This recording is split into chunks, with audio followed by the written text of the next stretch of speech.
We're snorting cap rates and shooting up cash flow here at Deal Junkies.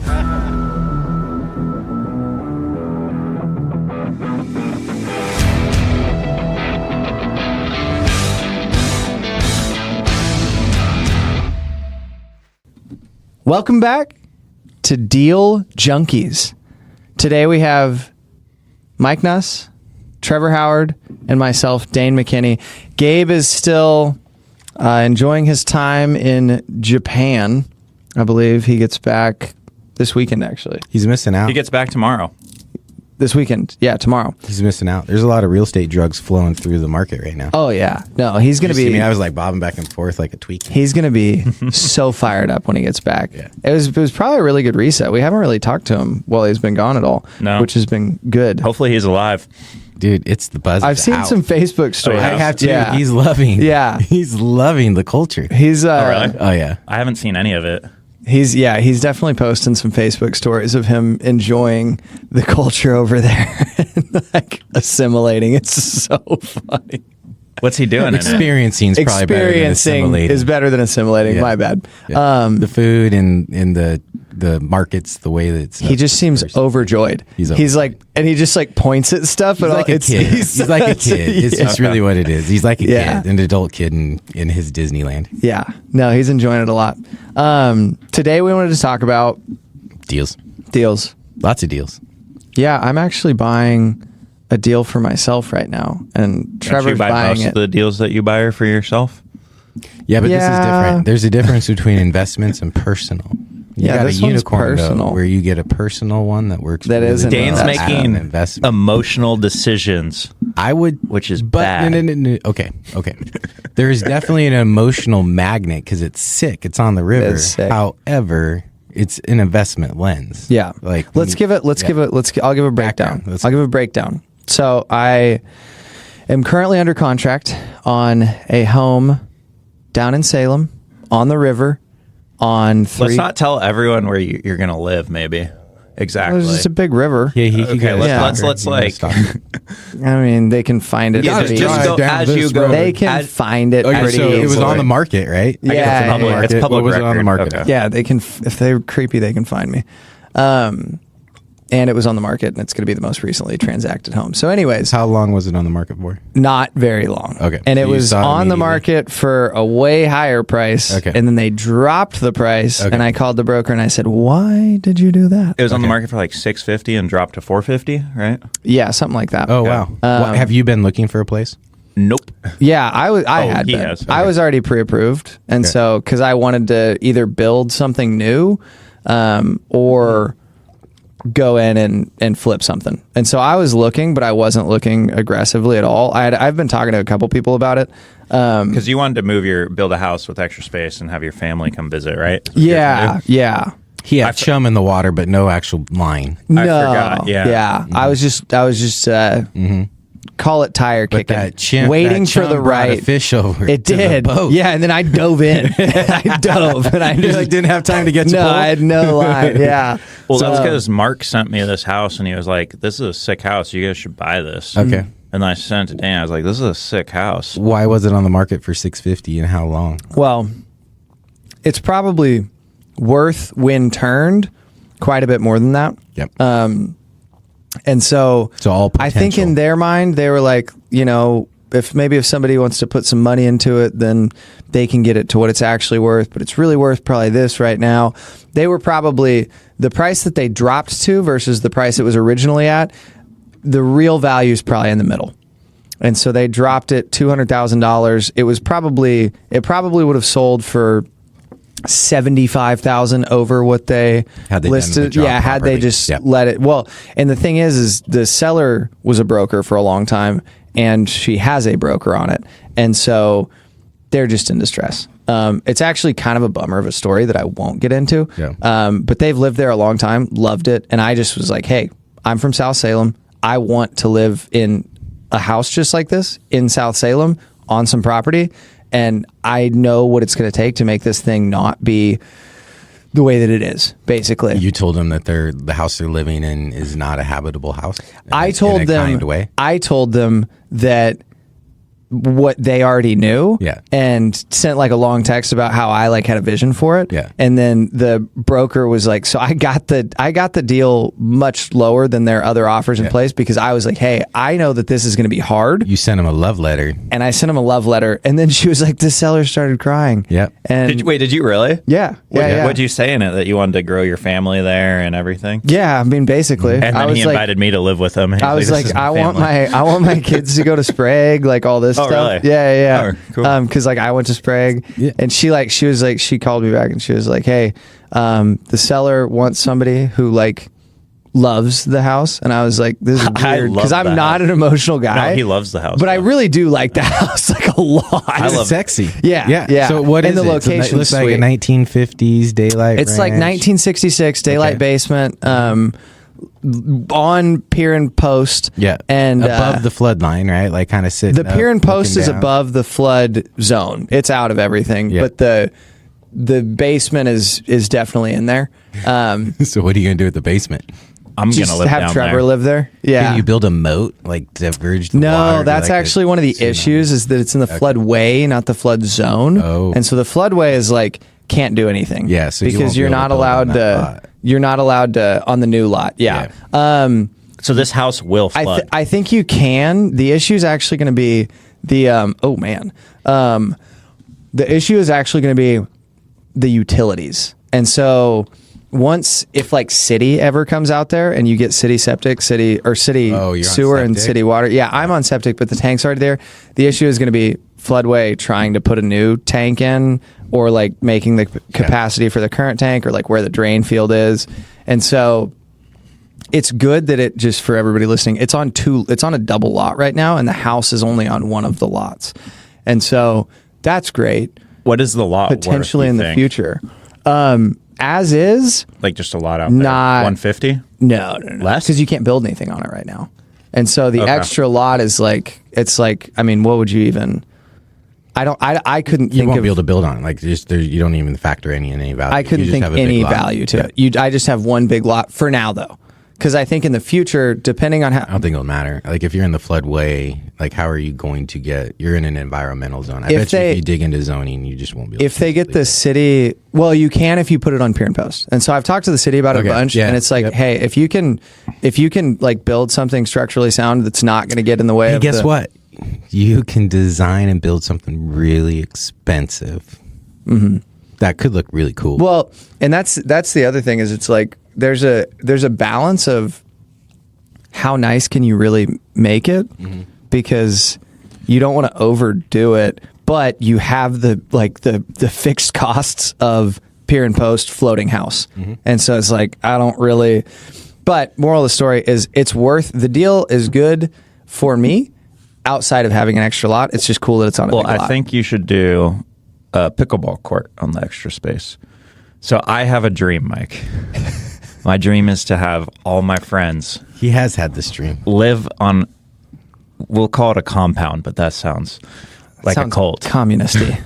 But culty. Dad, we have a property. Communistic is cultish. Yeah. Socialist. Yeah. Wait, no, that was right. Okay. Yeah.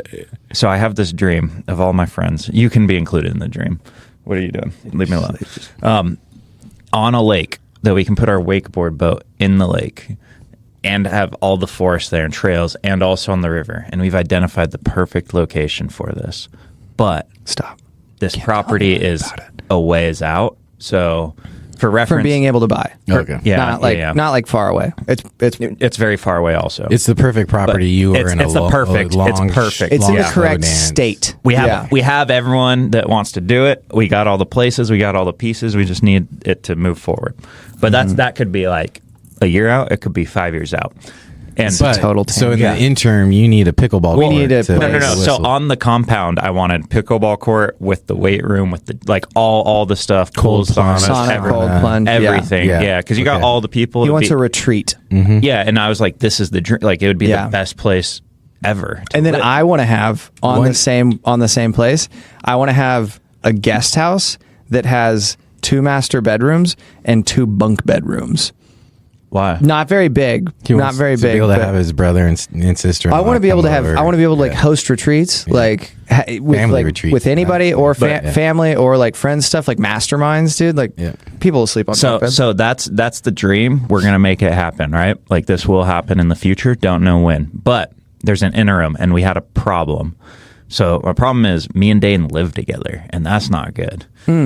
Because that's true. How we fell into this was I was no longer with my girlfriend. Yeah, don't lead into the story on how we fell into this. No, just background here, because why would I live with Dane? We live in an apartment downtown together. That's a 2-bed, right? So we're like, we got to get out of this because he had his lady. And well, I was doing fine. Well, Trevor was the one telling everybody that he didn't like living with me. Well, I love living with Dane, but I see Dane too much. But he was only going to be here like 2 days a month, right? Originally, a week out of the month, yeah. Yeah, and then so I was like, I'll just get a 2-bed, and when you come back and visit, you stay here. And then plans changed, and now I see Dane 24 hours a day, dude. Trevor and I spend all of our time together. It's good that it's Trevor, because there's definitely people that I would have lost my mind with already. It's good enough that you're now going to move into a house together. So I was thinking of solutions of like, okay, because I like living super cheap. It's really nice because I'm pretty frugal, but I really like living also very nice. We live in a very nice place for very cheap. Yeah. So I was looking at like, okay, I'll go get an apartment for like $2,000 a month probably. Maybe I'll buy a house or do whatever. Yeah.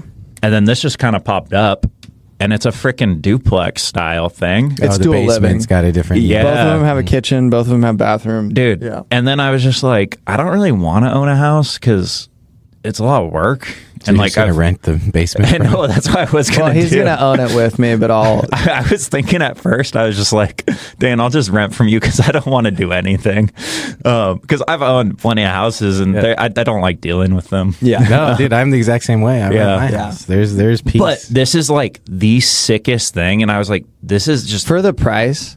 Like, because our mortgage, like, not even like thinking price. This is just the dopest place we could probably live in the interim of like going to the next level there. And, absolutely agree. And I'm just like, location's sick. We'll never have the chance to do this again, probably, because in all of the market we live in, there's maybe 40 houses that can do this. Like, and they're like 1.2 mil to like do it. The appraiser was out there this morning, and she was like, "Did you?" What happened here? She's a house flipper, and she was like, "Did you find any comps for like what this is going to be?" Yeah, to bracket the low end of the sales price. And I was like, "Nah, it was gut." Yeah. And she was like, "Okay," because that's what I figured I was gonna have to. She was like, "I looked all the way through the valley, like." And nobody sells these. And I was like, yeah, like everybody who has it, like the people who I'm buying it from owned it for 40 years and lived in it for 40 years. Like all of the neighbors, same story. A good part of what's the plan? Is it a good part of the river? Is it a bad part of the river? It's a great part of the river. Awesome. It was full and high, so it has the stairs down to the water. We can place the dock there. We're gonna get it. Can you actually put a dock in? Yeah. Okay. We're gonna get some jet skis, some fishing boats, He's or whatever. Okay. What's the plan? So you guys are getting a hard money loan to buy it. Yeah. And then you're gonna renovate it. Yeah. And then you're gonna refinance it out with an owner occ and then move in. Yep. After we refinance it, we're going to move in. Yeah. On an owner-occupied loan. Yeah, because you don't move into houses with hard money loans. Nope. No. Well, because it'll be unlivable because we're just ripping it all apart. Yeah. So is that what you're doing? You're going to get it? You're going to... Well, Mark is going to, but yeah. Mike knows you're not going to do the work. Stronger all the time. Dude. What's the scope of work? How much you putting into it? Right now it's 190. So you're going to remodel the upstairs and then leave the basement for Trevor's party pad? That was the first talk they had, and I was like, guys. Dane was like, let's leave. You're not part of this. No, I am now. I sent Trevor the scope of work, and it was like 130K or something. Yeah, nothing. And he was like, so this like turns the whole thing. And I was like, it fixes all the exterior stuff, and then it makes the upstairs really nice. And he's like, they're going to leave all this tile floor and everything. He's like, the floor is great. I'm like, clean it. Just get a good. That's clean it, dude. I was like, dude, I live in such a nice place right now. Solid. I was like, I live so nicely right now. I want to like live equivalent. No, you're the river, dude. You can't. There's no living equivalent. You're gonna step down. It's okay. Yeah. No, I can just put new floors in for freaking. I was like, dude, spend the $5,000 or whatever. No, I told Trevor, I need you to tell him what you want, though. I was like, I don't know. And then I don't care what I want you it to want look to do down exactly there. like where I live now. Yeah. Cool. That is what he said. So that made it $190K. The So value's you're gonna there. put 200 into it, and you think it's gonna be worth 800 on the back, 900, Probably 1.2. 750 to 8. Yeah. But it doesn't really matter because you'll get 95% Right. loan on the refi. Yeah, and there's no debt coverage that they need to analyze. Yeah, so Yeah. you just need to be So at that's- like 680. So as long So- as you guys make a lot of money, Yeah, they'll give if you as much loan as you Your want. fear would be on something like this is it's really hard to comp. So like, Yeah. like I tried to buy a Shasta house one time. Yeah. Oh my Dude, goodness. And this thing was like, we thought, tried to buy a Shasta. Oh, yeah. Was that with Gabe? Were you with us at that Yeah, time? I put that under contract with you. Okay, put it under- we tried to Trying do to it take credit twice. for your Yeah. efforts. So we no, tri- but the second time is when it got appraised. Yeah, so we tried to do it twice. So we've tried to buy, because Shasta's a really cool area too, and it's like you can Airbnb. I'm really glad we didn't because I don't want to freaking, again, own a house No. and think about an Airbnb. No. But I think it would have been pretty cool. It had would we have been done sick. But we were buying this house for like $450,000 or something like that. Like it's, We were buying it for $550. okay, $550. It's not like that crazy expensive Yeah. of a house. Yeah, but And- it's completely different than Salem. dude, yeah, but like the problem was like the house is not trading. You have lake view. You're right there. It's like a 2,500 square foot home, and you're Yeah, like, that's yeah, not yeah, the- this is of course. And then they go comp like in the woods, like this $300,000 home, and they're like, That's here's way a- smaller and older. Yeah, But they just like price per square footed it. And she was like $375. Yeah. We were $175,000 off on purchase price. Yeah. We were like, what are you what But that same appraisal risk doesn't happen in Salem because there's no No. employment district in Well, Shasta. so Yeah. my question was because they didn't apply the value of the lake being there. I was like, will they apply the value of the river? Because if you're looking at this thing, Yeah. it's like an 1,800 square foot home. She- So she it's was an- like she was was good on so it. stoked with it's it. it's an art. It's science, not math. They need to It's- bracket things. So like what she was talking to you about was, is there a sale this low in price because a lender, her client, is Yeah. going to want to see sales above the price and sales below the price. But when it comes time to appraise it, they're going to have a kind of an innate understanding of value.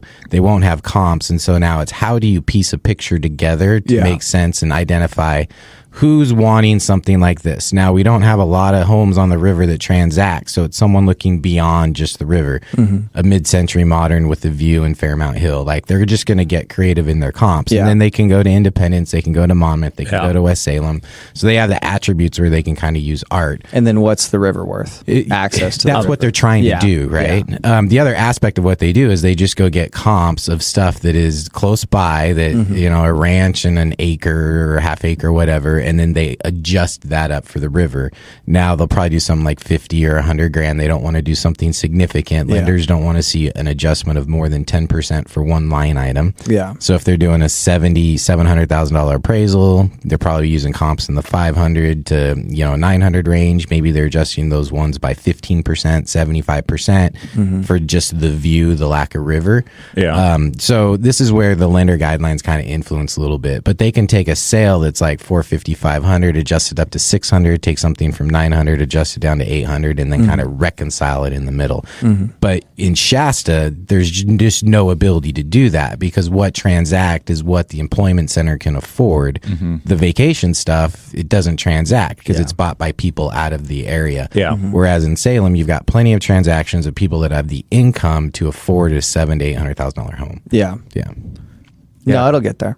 Yeah. I'm not super. I think it will get worried to the on- 95% of your 680 or whatever we're going to be at. Oh, yeah, So then yeah, that's like, oh, I'm not Yeah, worried but about your that. payment changes because of mortgage insurance. Yeah, so it'd be and all really that, cool yeah. if we drop Yeah. PMI, Get but PMI it's off. whatever, Yeah. dude. We're living on the river. 95. So you guys are young studs. You want to get that 95%, so you can go put that money to use somewhere else. True. Yeah, but so I don't know. It's pretty cool. I've never cared about living anywhere really.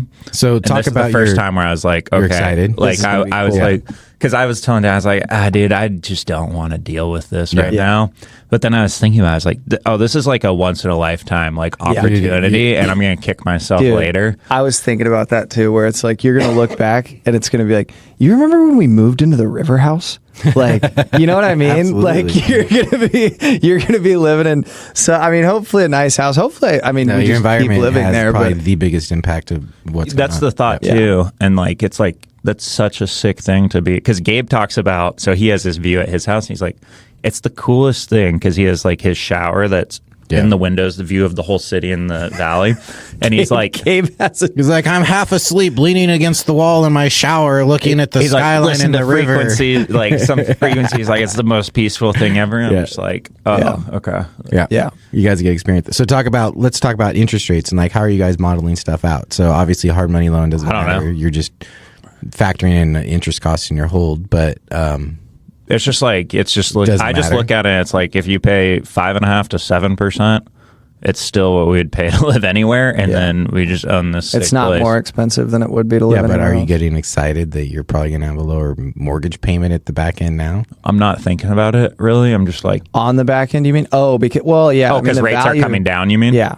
The value that's being cool. created plus the like lower rates right now is pretty sweet. Yeah. Because ideally we will have 20% equity at refi, just because there's so much upside on a home like that, and then you get rid of PMI. Fuck this one up. Yeah. And Mark has done this lots of times, so Yeah, you're not distracting him at all. I you. Dude, I literally told him not to do it. Yeah, I was like, and this is a waste of time for you to do. Like, I was like, let's have Jaron. Well, I was like, we're gonna just have Jaron do it. But he was like, I have to do and this. then on Sunday, he started sending me all the plans that he drew up. Oh, God. And then he started like Sunday morning. Have you hired him an assistant yet? An executive? Yeah. Okay. Started yesterday. Yeah. And it really, like, now that the budget's done, something like this is no time out of his day. Like, it does not take him very long. Yeah, and then there's the pride aspect of doing it. For him. Congratulations. Yeah. That's beautiful. Well, it's going to really suck when this transaction falls apart, and then we come back on here, like, tell everyone that we didn't get the river house. Why do you say stuff like that? Why are you negative Nelly, dude? No point. I'm having to tell my team this all the time. Like, they're so negatively. I'm like, no, we don't talk like that. This isn't this isn't a piece of shit with a small budget. This is a great, solid house with the appropriate amount of funding to make it something we want it to be. And this market doesn't suck. That buyer is right around the corner. Yeah, they're coming. We just had another fucking buyer walk away before doing an inspection, just cold feet. Really? Dude, this market sucks. Yeah. So, well, speak to how, like, because this is good info for people on how you got this deal. It was listed for $450. You got it for $350 with multiple offers over $450. So, like, share the insights of how you were able to do that. Yeah. There's a lot of people who would like to buy a value at home and use the same strategies. You write a love letter to the seller. 2 years ago, I would not have gotten the house.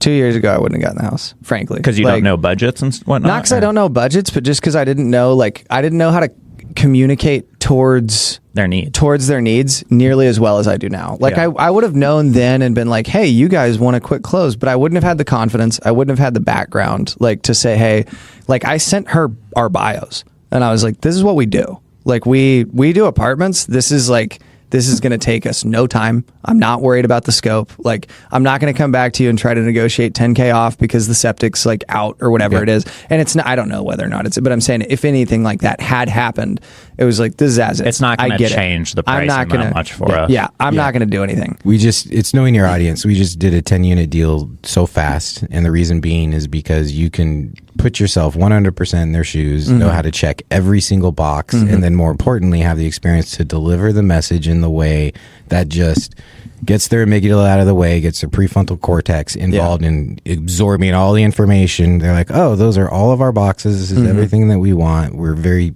at peace in making this decision. Yeah. And then it's an easy and simple contract. Oh, it's so easy. Yeah. No, because I initially offered 300 and I was like, hey, here's... You offered 300? Yeah.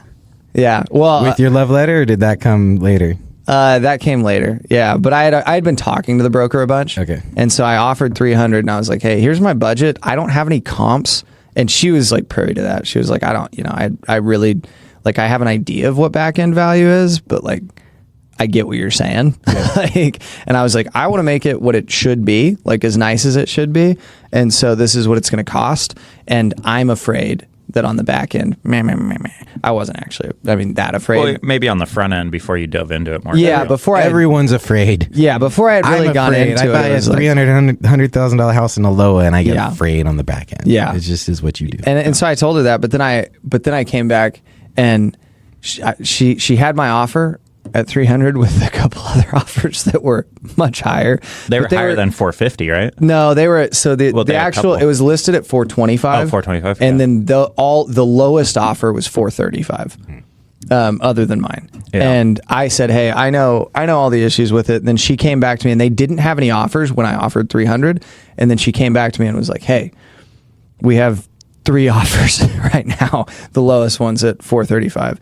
And I was like, okay, cool. When do they expire? And she she was like, Monday night, and it was Saturday morning. So you knew. And I said, okay, you send me their counter offer to mine, because I'm the one who is going to close. You're worried about the other people closing. I will close, and I can close whenever you need me to. You send me a counter offer, and I'll respond in 2 hours. Just give me 2 hours. Make sure, give me some time to look at it, a little bit of time to look at it, call my contractor, and then I'll just give you a signed either acceptance or rejection of the offer. And if I reject it, then you just get to go take one of those conventional offers.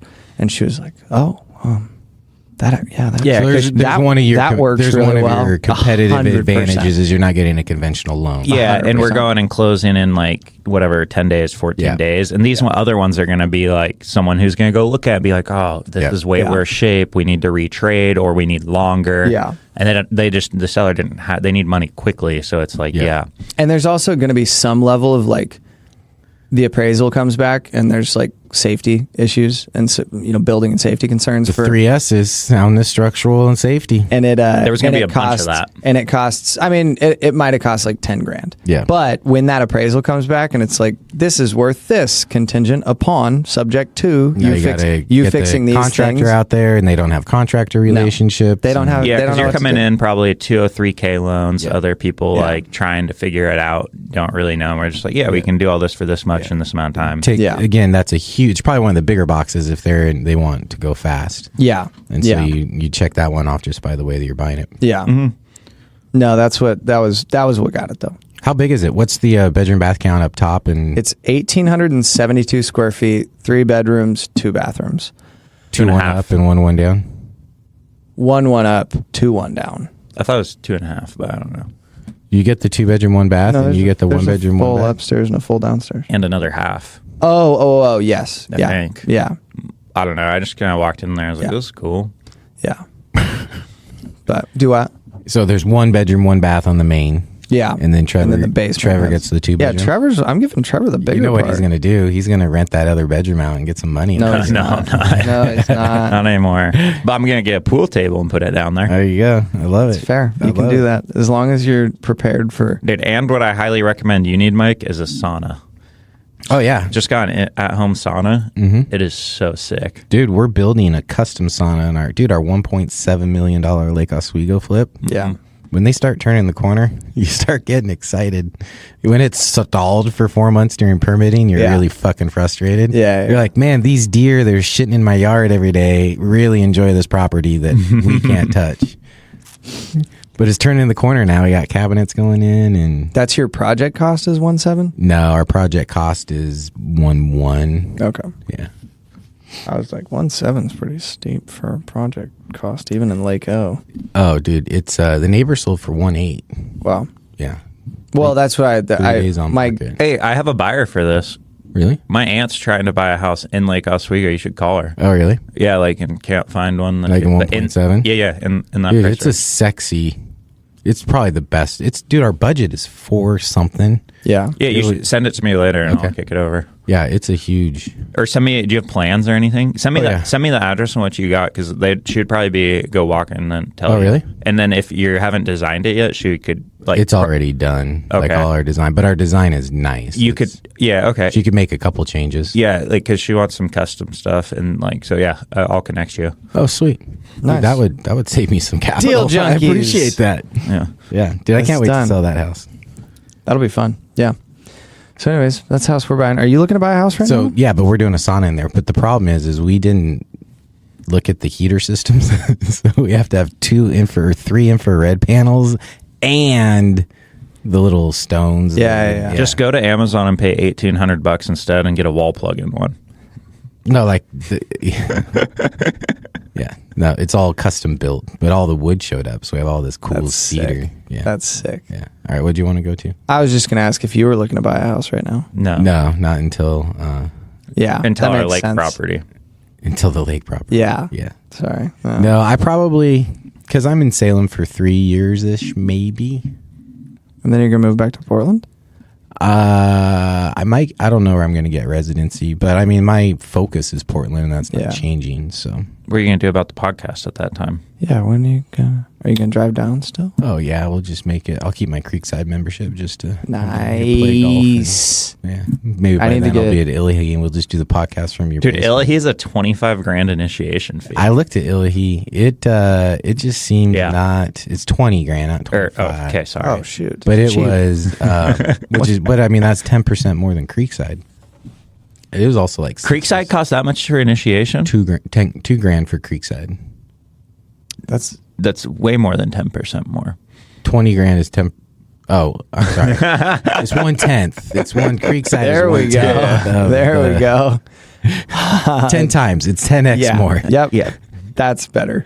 That feels more correct. Yes. Yeah. I would stick with Creekside. Yeah. That seems. It's more fun. We have fun. Do you golf in Portland at all? Yeah, dude. I golfed at Columbia. Shout out to Jordan Fessler. Took me golfing at Columbia Edgewater. That was sick. Where is that at? Golf course. Dude, it's built in the 20s. It's on Marine Drive, right on. It's across the street from the Columbia River. Oh, that's sweet. It's such a good golf course. That's sweet. It was Wednesday last week when it was sunny. It was beautiful out. It was. Are you part of the? Saw a coyote. Your buddies have that river project they're doing there. Are you They're part right of down that? the street. I'm not part of that. The marina, the floating sauna. Have you seen that? Dustin and Jonah are doing the floating sauna. No, I haven't seen that. They bought a marina.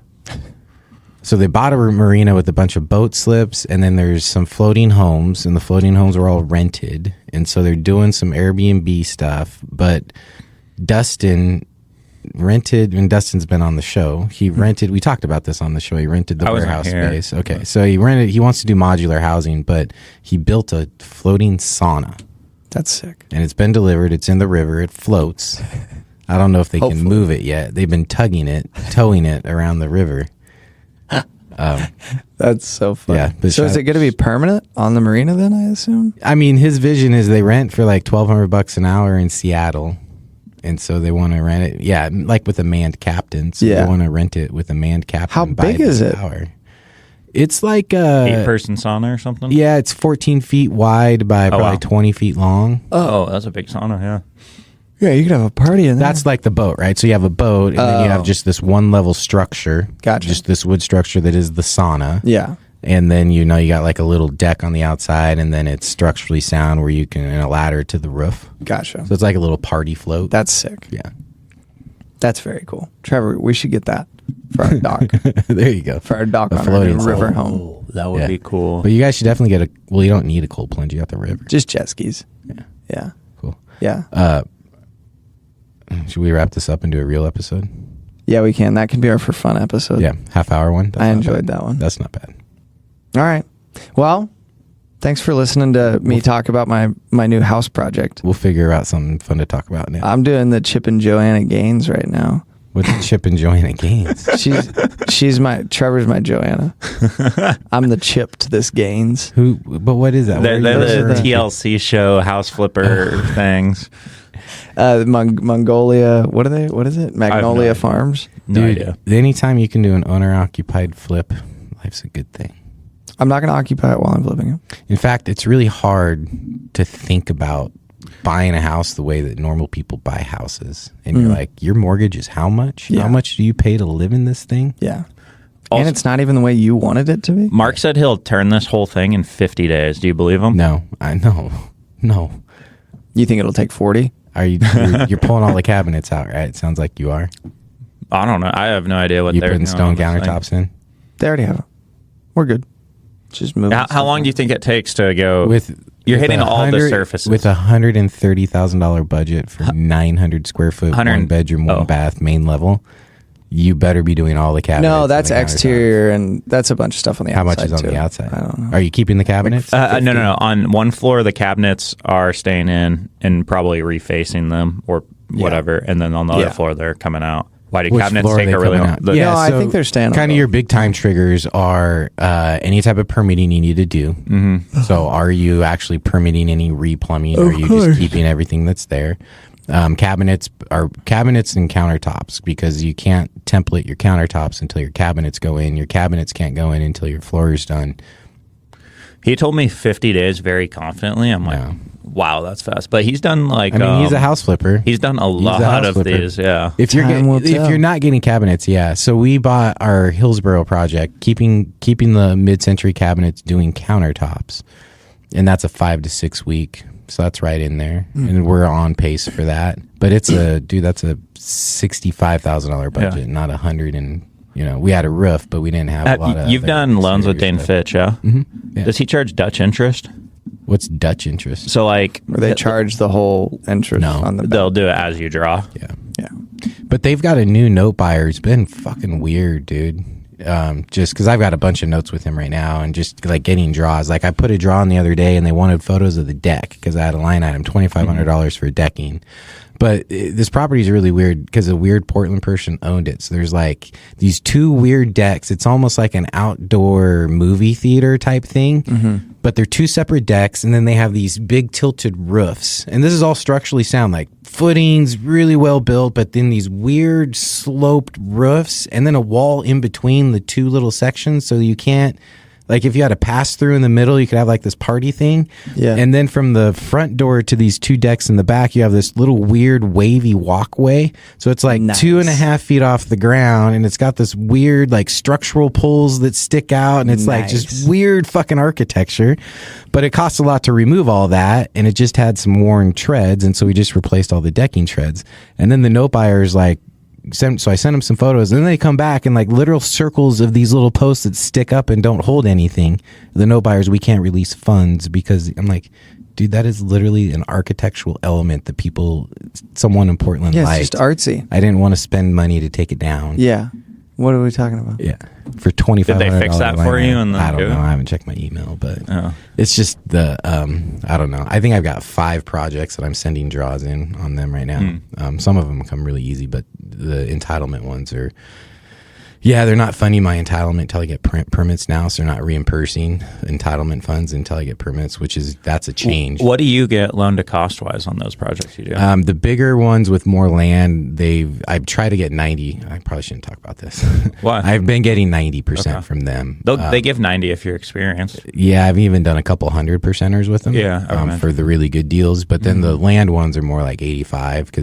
So instead of getting, for example, 100% of the draw, you get 85% of the draw. Well, it's funny because we barely count experience-wise because we don't sell projects very often, and they want to see projects sold. But I'd sold just enough of them that I had because I built the duplex and did a couple others. Yep. And then I think they counted some of our refis we did on value add also. Yeah, that's where I like Vontiv out of Seattle. They exits, BRRRRs count, refinance count. Okay. Right. So they're just looking at more of how many notes you've paid off. But there are certain lenders that want to know, what have you sold? Yeah, because I talked to Alex Mora a little bit also, and they wanted to see 15 exited projects. Yeah. I'm like, I have more projects than that, but like our intent is never to exit these things. So like it's harder to keep it, right? That's the hard part. And you know what? When you do it successfully, you're a much better borrower. Yeah. You got like passive income. Yeah. Go figure. So it was surprisingly like more experience than I thought you needed. I was like, can we just tell Mark's do it? Because he's exited like 80 of these things. Yeah. Well, and that's why it's hard for people to get started. And that's why a lot of times they go to wholesaling, is because what's your track record? Yeah. And then your first flip, you're typically getting a partner and they're signing on a loan with you. So, I mean, I've done that a couple times, sign on loans with people so they could get their ball rolling, their momentum. Do you take a piece of the deal or take a fee? Oh, absolutely. Yeah. No, I didn't know. You don't do it take for fee. free? No, I make them a partner. They fund it. We use my credit, my track record. You're the KP. Exactly. Yes. Yeah. We did that before on a big project with our buddy Paul. Yeah. Thanks, we don't have Paul. to talk about that. That was good though. Yeah. Yeah. No, you get to a Sometimes point like, exactly. Like, right. At some point so that's where it becomes printing money, right? Like up until you get to the track record, the experience level, you have to work so hard to get capital to you. But once you have that track record, there's so many ways where it's like, well, I don't have to do anything. You just use the bandwidth of my team, and then that prints the money you need for the team to do what they need to do. Yeah.